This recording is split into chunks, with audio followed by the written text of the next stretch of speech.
5 روش طلایی برای رفع چین و چروک صورت. های گایز، چطورین دوستان؟ توی این ویدیو با هم در مورد 5 تا از روش‌های کارآمد برای رفع چین و چروک صورت به صورت خونگی صحبت می‌کنیم. همه روش‌هایی که توی این ویدیو بهتون گفته میشه بر اساس مقالات بین‌المللیه، پس استفاده از این روش‌ها هیچ مشکلی برای پوستتون به وجود نمیاره و همه این روش‌ها رو میتونید تو خونه انجام بدید. روش اول، ماسک آلوورا و خیار که میتونه یکی از بهترین روش‌ها برای رفع چین و چروک پوست صورت باشه.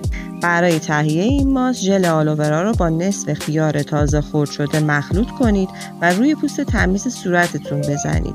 بعد 15 دقیقه با آب ولرم بشورید. این کار پوستتون نرم میکنه و چین و چروک پوستتو کم میکنه.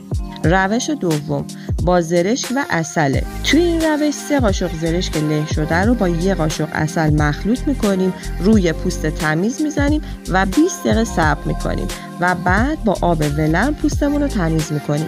این ماسک میتونه باعث شاداب شدن پوست و کاهش چشمگیر چین و چروک صورت بشه. روش سوم، ماسک ژله‌ای پرتقال و عسله که 1 قاشق عسل رو با کمی پرتقال خرد شده مخلوط میکنیم که حالت خمیری به خودش بگیره و بعد به صورتمون میزنیم و بعد 20 دقیقه پوست رو تمیز میکنیم و با آب ولرم پوست رو میشوریم. این کار باعث میشه چین و چروک سطحی پوست از بین بره و تبدیل بشه به یه پوست کاملا نرم و لطیف. روش چهارم، ماسک طبیعی آووکادو و روغن زیتونه که آووکادو رو رنده میکنیم، با 1 قاشق روغن زیتون مخلوط میکنیم تا حالت طبیعی به خودش بگیره و بعد از اینکه روی پوست تمیز مالیدیم 20 دقیقه صبر میکنیم و بعد اون هم باید پوست رو تمیز کنیم.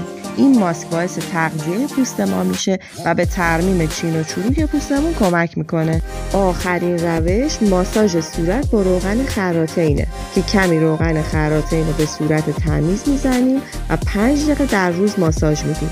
یادتون باشه که ماساژ باید در جهت عضلات صورت و عکس جاذبه زمین، یعنی به سمت بالا و پهلو باشه.